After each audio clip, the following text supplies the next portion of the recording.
Herzlich willkommen bei whisky.de, dem Treffpunkt feiner Geister. Und ich bin immer noch in Irland. Und zwar diesmal bin ich genau zwischen Dublin und Galway. Also eigentlich im Grunde mittendrin auf der Insel Irland. Und ich bin heute bei der ältesten lizenzierten Brennerei Irlands. 1757 wurde das Ganze hier lizenziert. Und ja, es gab ein paar Hiccups, also ein paar Schließungen zwischendrin, aber sie brennen immer noch auf sehr, sehr traditionelle Art und Weise. Das schauen wir uns jetzt gleich an. Ja, ich habe euch ja schon gesagt, es war die älteste lizenzierte Brennerei in Irland, ist sie immer noch.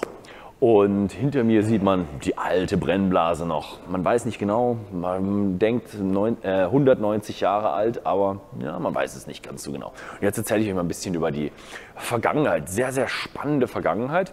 Angefangen 1757, sie hat gut funktioniert, war bedeutend größer, sie wurde mit Kohle befeuert. Das Wasserrad es gab sogar noch mal ein altes Wasserrad, aber ja, sie haben nur noch alte Bilder davon, nicht mehr wirklich viel davon, wie das funktioniert hat. Aber das Wasserrad hat alles angetrieben und den Rest haben sie mit Torf befeuert.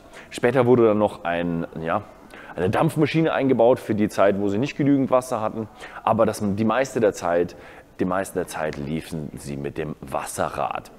Ja, im 1843 hat dann die Familie Locke das Ganze übernommen, deswegen heißt sie auch Lockes Distillery. Oben auf dem Schornstein steht Lockes drauf und ja, manche bezeichnen sie immer noch als Lockes Distillery.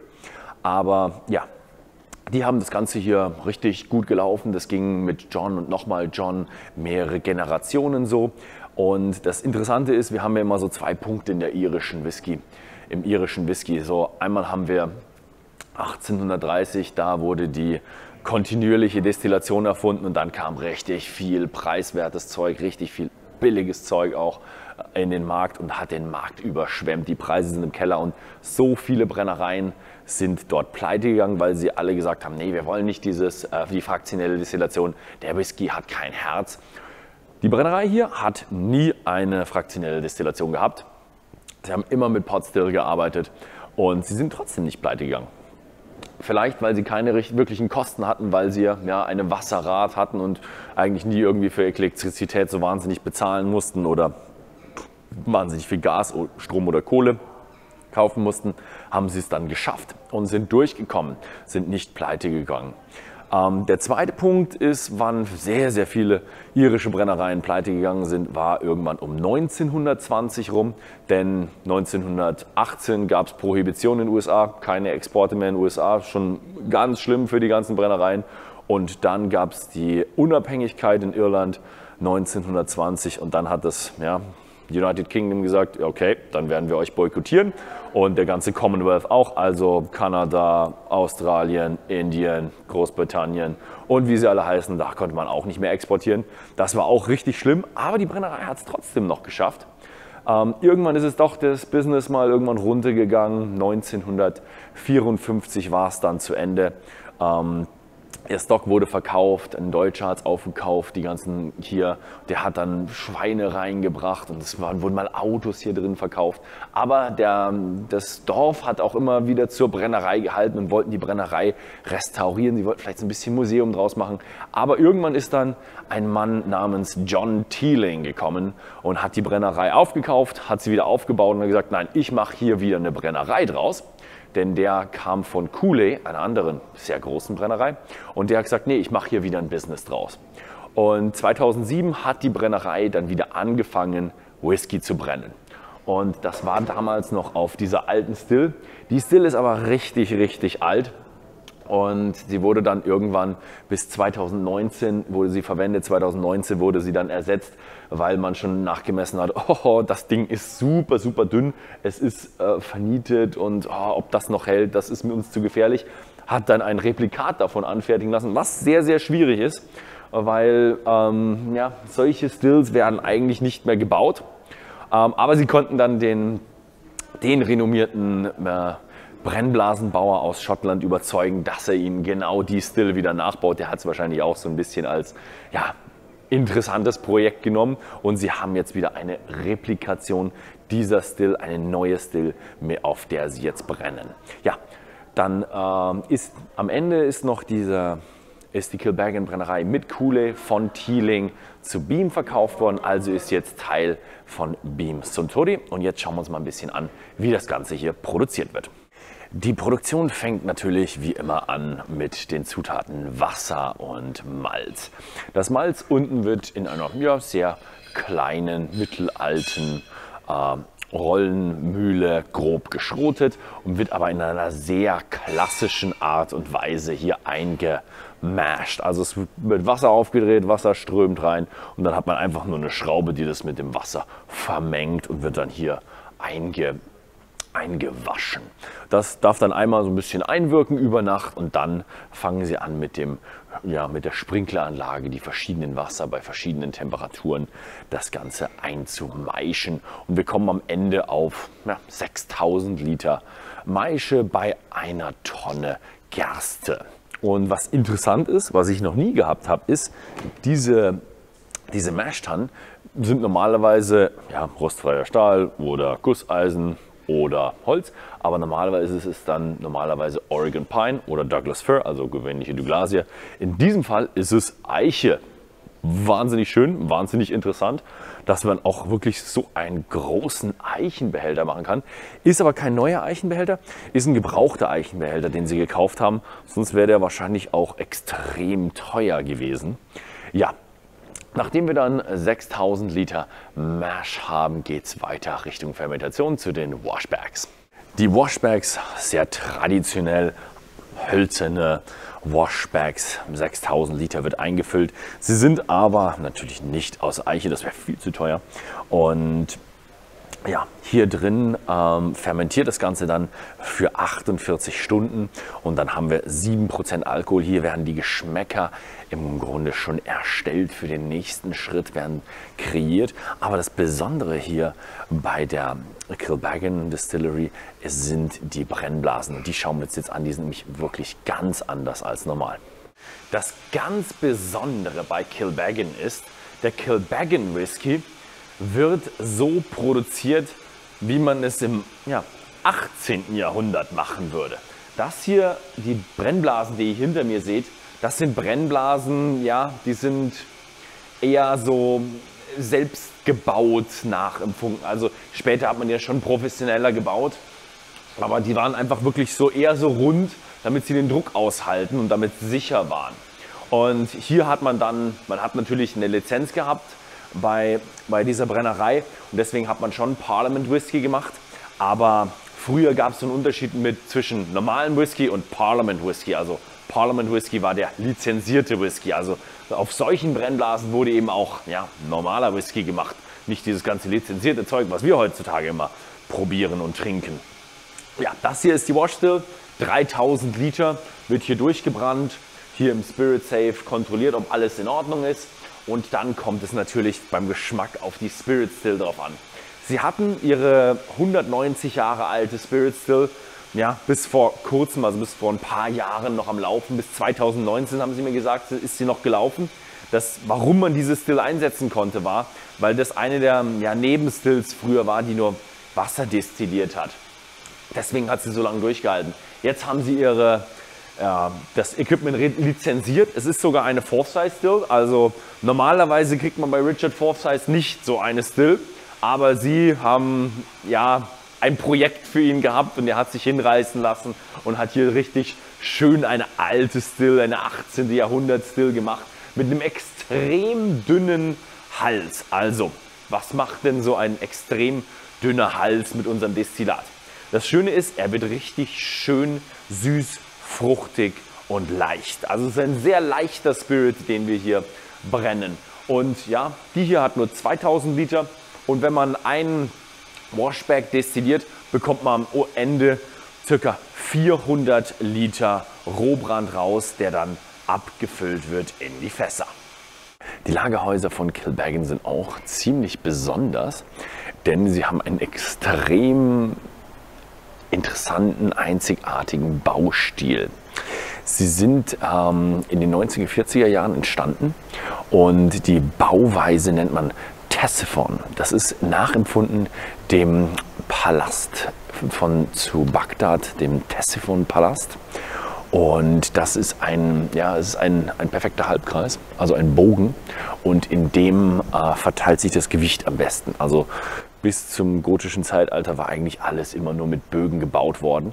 Aber der hier ist wirklich dem Palast in Bagdad nachempfunden, als Bagdad noch das Zentrum der Welt war. Und sehr interessant von dem Architekten, der hat nur eine temporäre Konstruktion hier gehabt. Dann waren das Netze und er hat dann auf die Netze den Beton gegossen. Das heißt, das ganze Gebäude ist im Grunde aus einem Guss, ein Bogengebäude aus einem Guss und richtig schön dicke Betonwände, die dann außen noch angestrichen wurden mit Teer, damit sie nicht durch irgendwelchen sauren Regen, der 1940 vielleicht noch vorhanden war, irgendwo kaputt gehen würden und sind sehr gut erhalten. Sieht ein bisschen, viele Leute sprechen so drüber, waren da früher mal Kampfflugzeuge drin oder waren Militärbunker oder Atombunker oder nein, ist nie sowas gewesen, also es ist alles nur ein Gerücht und es ist ein wunderschönes Lagerhaus zum Whisky lagern. Denn dieser richtig dicke Stein macht das Ganze auch richtig schön, ausgewogen. Also im Sommer wird es hier drin nicht wirklich warm, haben sie mir erzählt. Es wird ein bisschen wärmer, im Winter wird es kühler, aber auch nicht zu kühl. Und das ist natürlich perfekt, um Whisky zu lagern. Sie haben ein bisschen weniger hier drin gelagert, denn sie haben es ein bisschen verteilt. Sie sind jetzt Teil des Beam-Konzerns. Das heißt, sie verteilen ihren Whisky ein wenig, um das Risiko zu verringern, dass sie irgendwo bei falls es mal brennen würde, was ich mir hier irgendwie nicht vorstellen kann, dass wir nicht alles von dieser Marke verlieren würden. Ja. Nachdem es hier gelagert wurde, wird es in die Flasche abgefüllt. Also sind wir durch mit der Produktion und jetzt probieren wir mal ein bisschen die ganzen Abfüllungen, die es hier zu probieren gibt. Ja, das war's mit der Produktion und jetzt geht es wieder weiter mit einem kleinen englischen Interview. So yeah, that was it with the production, and I'm sitting here with Carol Harrington, and you are a tour guide, yes. And you are specialized in the history part of. Yes. Of the distillery. Thank you very much for having us here, and thank you much for showing us around here. No, it's been a pleasure. You're very welcome. Yeah, it's just such an amazing place and so much history around here. Yeah, it's great. It's like living history when you're here. Yeah, and I actually, I've visited probably now 250 distilleries, and I still learned something today. Oh, that's good. A lot about the history, how it was before, back in the days, and it's amazing to see here. Yeah. So I'm really interested. So what are we having today? So I'm having today. You have to drive. Yeah, I have to drive. I got a driver. Some people get all the luck, don't they? Yeah. So today you're having triple cask. Mm-hmm. And the triple cask was before this our single grain. Ah, okay. So the single grain is this one here. And the triple cask is the makeover. So you have a new label and a new name. But this is the same whiskey. So it's the same content? Exactly the same. No exactly change the in same liquid. content. Yeah. Also, we don't need to open that. So I have the bottle, this one open, so we're going to pour from this one. Oh, these are cool. Yeah, measures it out for you and everything, so you don't drink too much. So this is a single grain, and it is made with nearly 100% corn. It has a mix of different ages, so we have younger whiskey in it, at 3 or 4 years old, up to quite older whiskey in 15, 16-year-old blended together. The reason we've now renamed it triple cask is because it has been matured in a bourbon cask, but some of it has also been finished in virgin oak, American virgin oak casks, and also in sherry casks. So there's a lot of corn in there. Yes, it's nearly 90-95% corn. I was going to say it's a lot. Yeah. A lot of sweetness in here, and it feels a little bit like homage to American whiskey, though. Yes, it would have. Yeah, you could compare it to a bourbon because of that corn content, but like it is a high content of corn. So you are going to get those light, sweet flavors, but you're also going to get a bit more complexity and richness there because we've had this extra aging, a bit more influence there as well from the different barrels. I like it. It's a bit lighter than what we know from Americans. Yeah. And it's a bit more floral, a bit more fruity. Yes, you're not going to get as much of the woody influences as well. Mm-hmm. Mm. Mm. Oh, it's a little bit like a flatbread, flatbread, a bit bready. Mm. But our finish is a bit more spicy. Here comes a bit of the oak. Yeah. So what was the third cask? That was sherry. Sherry. Oh, there's a sherry in there. Okay, maybe that's from where it's from. Mm-hmm. Yeah, it could be from there. And there's also virgin oak, so you're going to get a little bit of that more newer oak flavour. Yeah, it has good additive maturation, so you feel a lot from the oak. You have vanilla, you have the caramel, so that's definitely not deniable in there.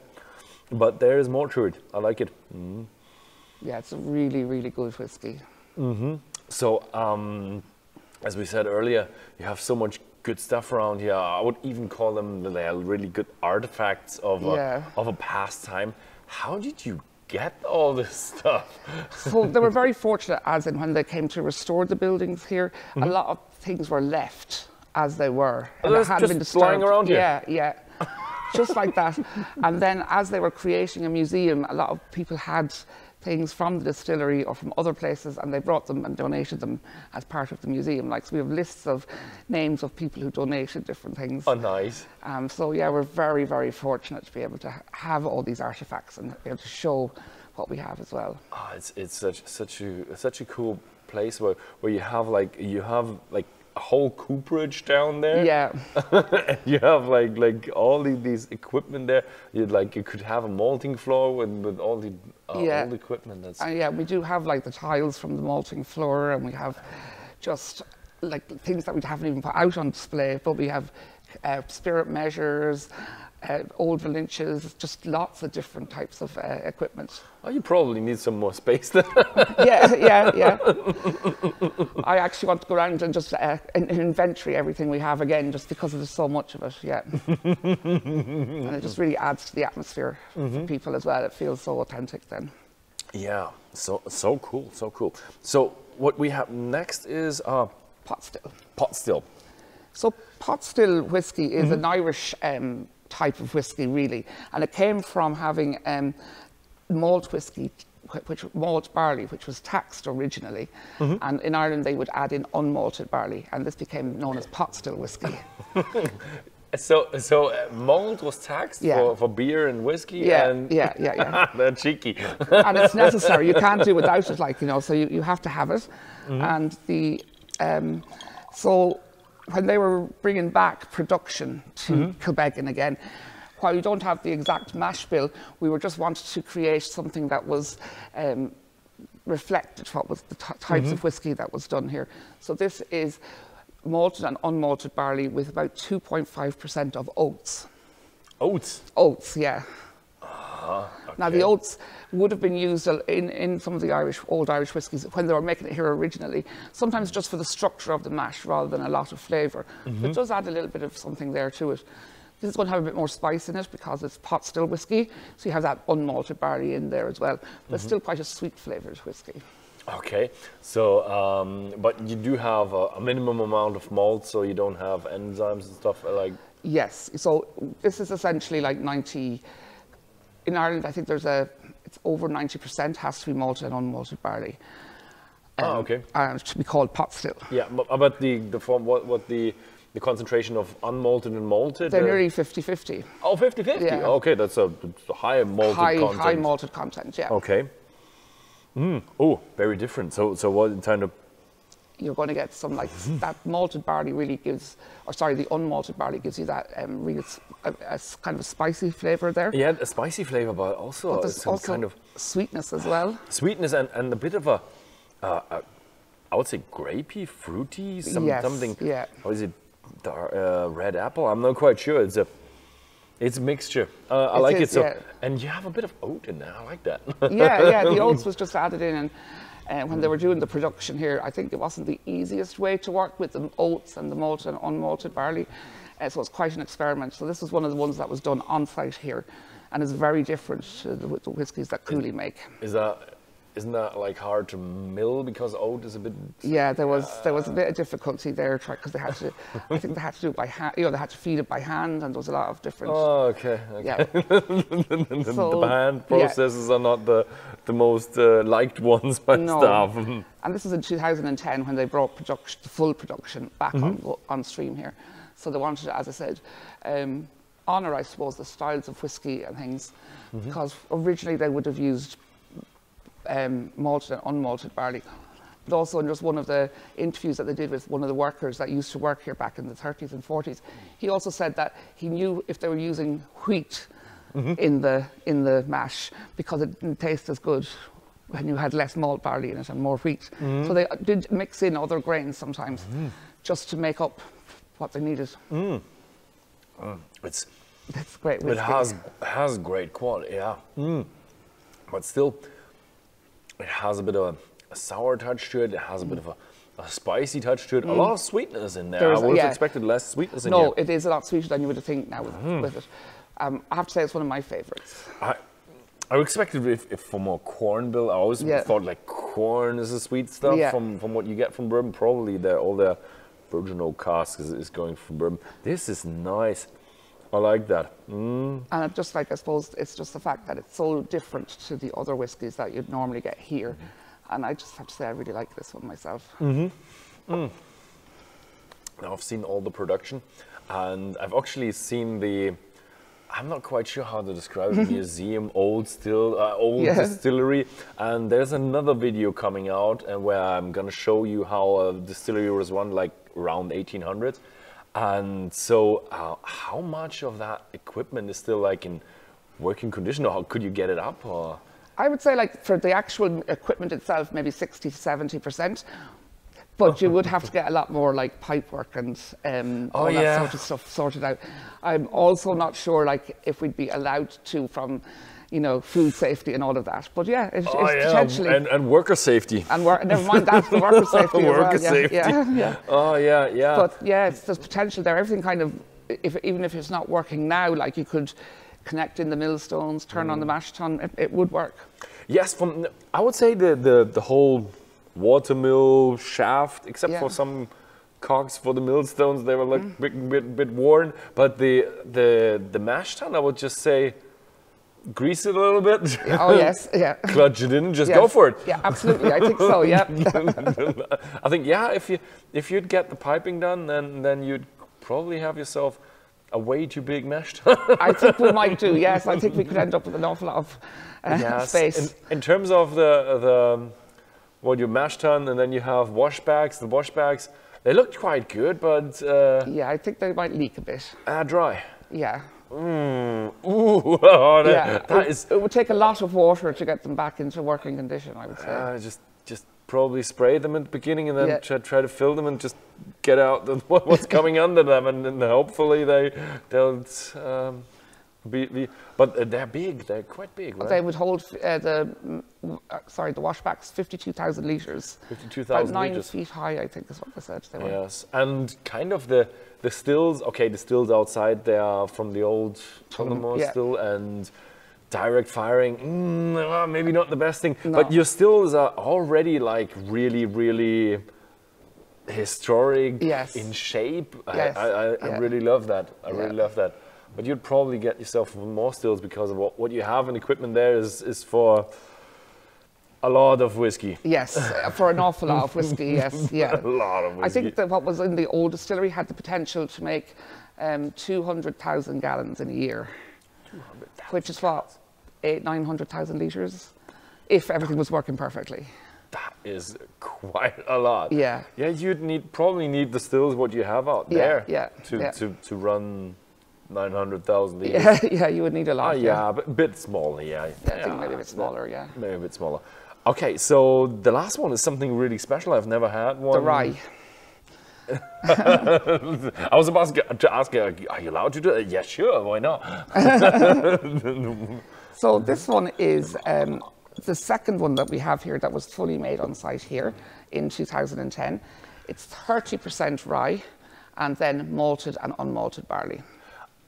Ah, okay, 30% rye. Yes, yeah. Okay, so is there like a law around rye whiskey in Ireland? No, or is it just, there's not at the moment. I don't think. No. It's just Irish whiskey, and yeah, you just write rye on it. But 30% rye is very, very rye.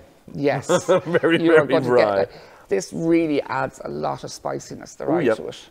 You really get it on the nose, but you'll get it in the palate as well. Yeah, it's very, very spicy.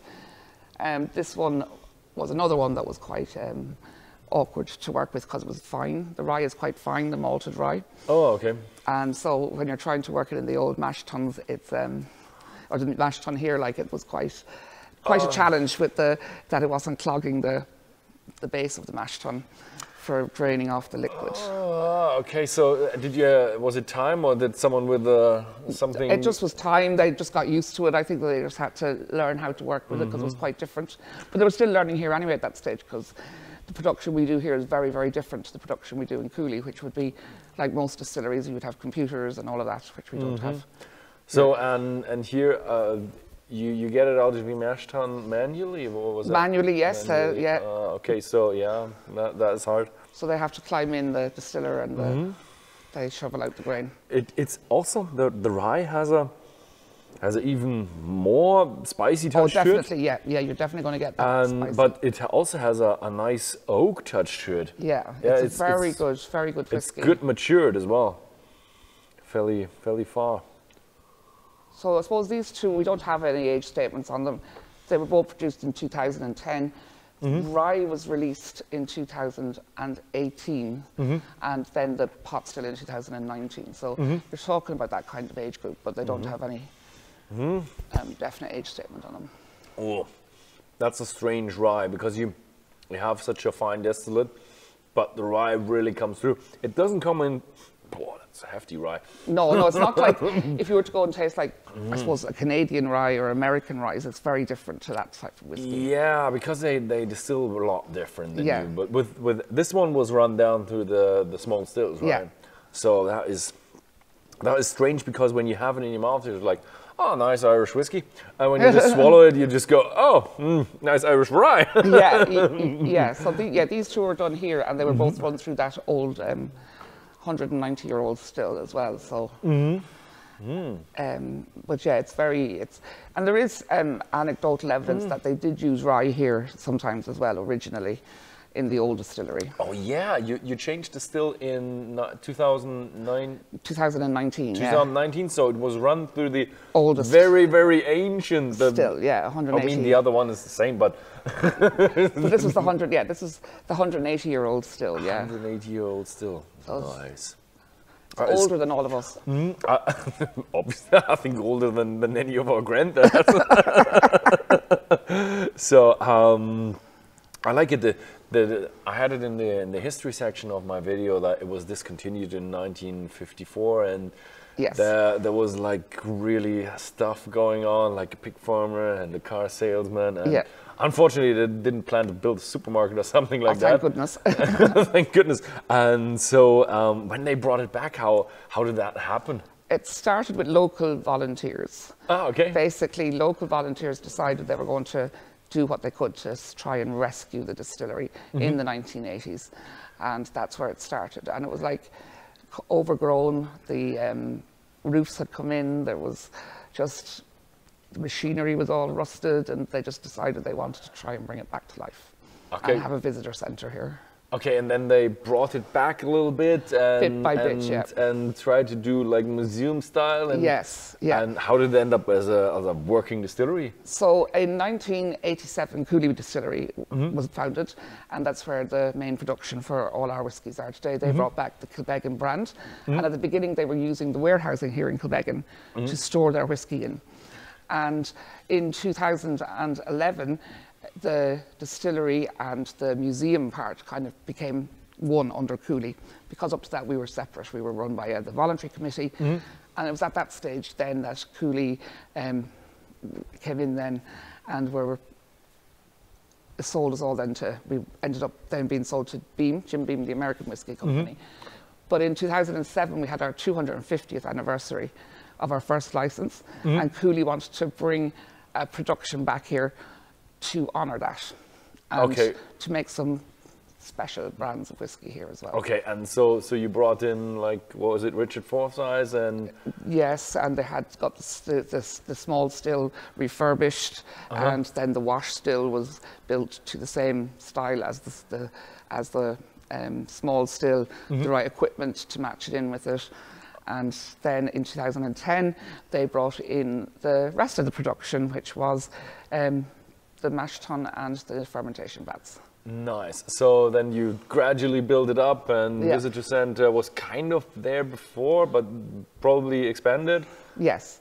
Yes, so with the Visitor Center, up until 2007, it was basically you were being told the story, but you couldn't see any production. Oh, okay. So it made it much better, I think, for our visitors, yes, to learn the story and the history, but then also to come across the working distillery and be actually able to see what we've been talking about.